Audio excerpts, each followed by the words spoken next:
Hey, what's up everybody? By the end of today's video, you are going to know how to actively listen the way your therapist would. And I can't believe I'm about 3 years into this channel and I haven't made a video about this yet, because these skills are so valuable when it comes to being able to support somebody, being able to listen reflectively and non-confrontationally, and being able to help somebody process through their experience and what they're feeling. So by the end of this video, you're gonna know all of the skills associated with active listening and how therapists carry on their conversations in a very distinct and unique way that you'll definitely recognize after this video. And you'll be able to practice these skills to be able to be a better communicator and a better listener. Before we get started, please do like and subscribe. That helps the channel to grow. And consider supporting the channel through a membership. It's 99 cents a month, and that really goes towards helping me to be able to get new equipment, to be able to continue making better videos for you all. So thank you so much for considering that. Let's dive into the video. So the first thing I'll say is not even so much the listening part, but just making sure that you're ready to listen. If you're in a place mentally where you're rushing to get somewhere or you're in a hurry, then that's not the time really to sit down and have a good listening conversation. And that's one thing that everyone needs to know from the outset. This is not something that you are inhabiting all the time. As a therapist, I'm not always doing this active listening stuff. There are some times when my wife would probably want me to do it more, but it's a tool that I use, not something that I just am. Now, some people are more naturally inclined to listen in this way. I'm not, and it's a skill set that I've developed over time. We actually spent an entire semester on it in grad school, so that was one of the foundational pieces of the skills that we needed to learn in order to become a counselor. But all that to say, if I could learn to do it, that means you can also. And so we're going to discuss some of the steps that it takes to practice, to be able to develop the skills of active listening, and to be able to use that in our friendships, our relationships, other kinds of situations where it's called for. So the first thing that's really helpful for opening up these kinds of conversations is to ask open-ended questions. And it's a little misleading because they don't even always have to be questions. But my quick definition for an open-ended question is something that cannot be answered in one word. So where I've actually seen therapists fall short in this is that they turn what should be an open-ended question into a closed-ended question, and it's very subtle. But because of a lack of confidence, sometimes we'll ask, will you tell me about? And what you've done is you've made that a closed-ended question, because they can just say yes or no. Yes, I will tell you, or no, I won't tell you. Quick way to make that an open-ended question is to make it a statement. Tell me more about this. And if they're not going to, they're not going to. But a lot of times that does demonstrate a lack of confidence in your relationship or in their willingness to be able to share. And that comes through and sometimes can shut down the conversation that you're trying to have because you're not confident in you just asking or making that open-ended statement. Tell me about this. Tell me more about this. Explain to me, all of those kinds of things.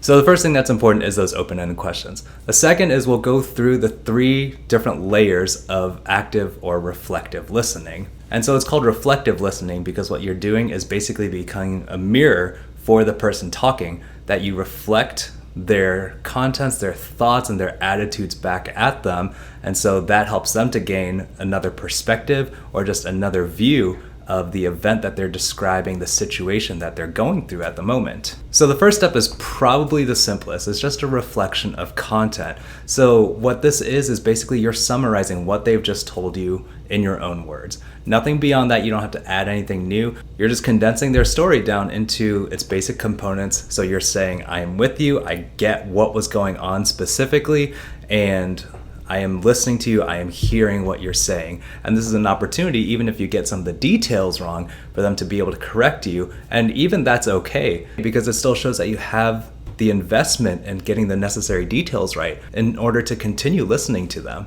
And so it's okay if I miss some of the details. It's okay if I don't follow the entire track of the story. Sometimes I'll just say, okay, so I heard this, I heard X and Y, remind me how you got to Z.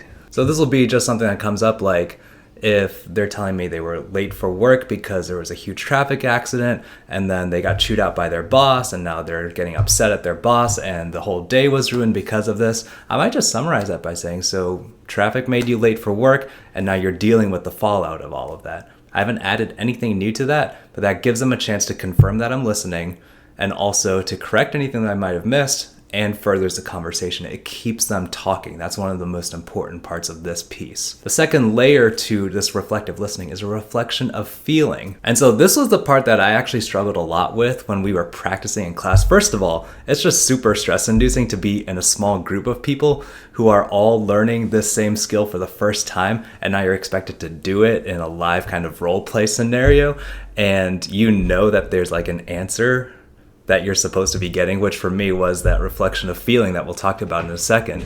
And just being stuck there and feeling really self-conscious and not knowing like what I should be saying. So I was decent at the reflection of content, but then taking it to the next level was where my learning curve really was. So a reflection of feeling is now I'm taking the content that they gave me and distilling it down to how they felt about it. And this is actually going to be a very simple statement a lot of times.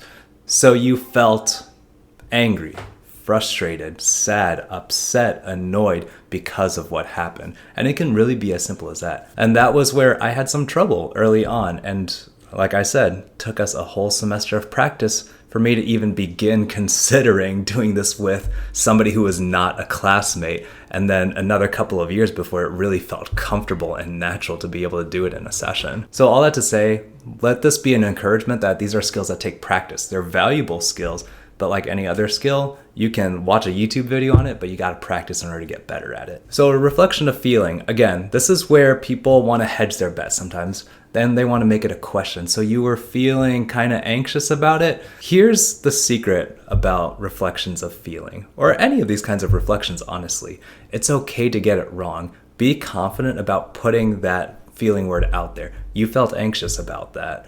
And if you're wrong, they'll correct you. No one's ever gotten mad at me for getting one of these reflections wrong, because you are showing the investment in trying to understand the story. That's what this communicates. This whole mode of communication and listening demonstrates to your client, or if you're not a therapist, your friend or your loved one, whoever, that you are trying to understand without you having to say, I'm trying to understand. And so it's going to be okay. If you don't understand it, that just invites them to explain it more and to even sometimes get the perspective, oh, I didn't realize the way I was describing it was coming off this way. No, that's not what I meant. Let me tell you what I'm really thinking. And that's okay, because now they're processing, they're reforming it, they're telling the story more and more and understanding it from your perspective and their perspective. So that's valuable no matter whether you label the actual emotion correctly or incorrectly. So the final layer of reflective listening is a reflection of meaning. And so this takes a little bit more thinking and a little bit more putting pieces together.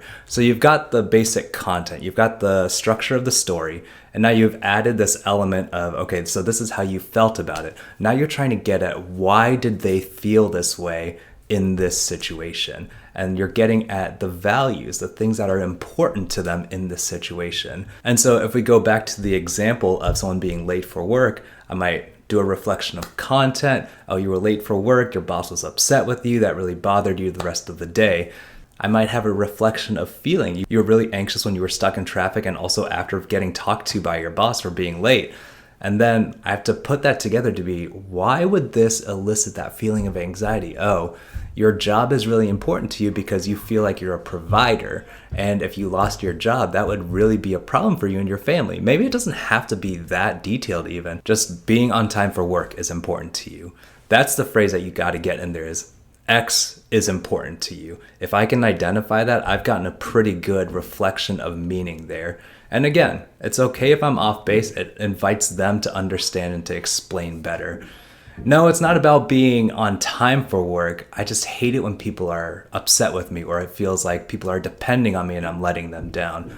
Okay, so being dependable, being responsible is really important for you. And that really helps them understand their own values and sort through what was just an emotional mess earlier of being late for work, getting talked to by their boss, maybe feeling like they've let down their coworkers, and now they've got this overarching principle, oh, this is important to me. So this kind of listening can really help someone to organize their thoughts and the way that they're thinking about themselves and the situations that they're in. So I'll say all of these tools, the open-ended questions and statements and the reflections of content, feeling, and meaning, these are not counseling in and of themselves. I'm not telling you to go out there and be a therapist for people. But a lot of times I have clients even who ask me like, you know, I have a friend who's saying this, or I really want to support them, but I just don't know how to do that.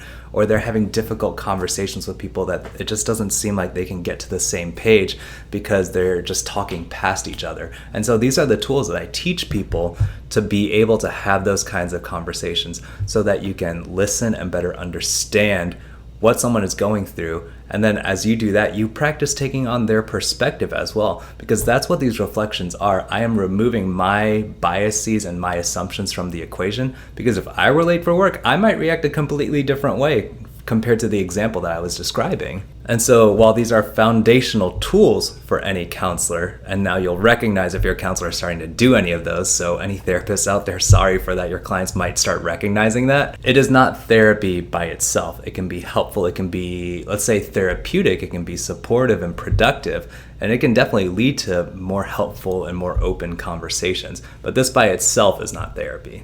And so another facet that I can't emphasize enough, this is something I say to my clients that I teach these skills to as well. This is going to be like any skill in any sport or game that you play or any other skill that you try to acquire.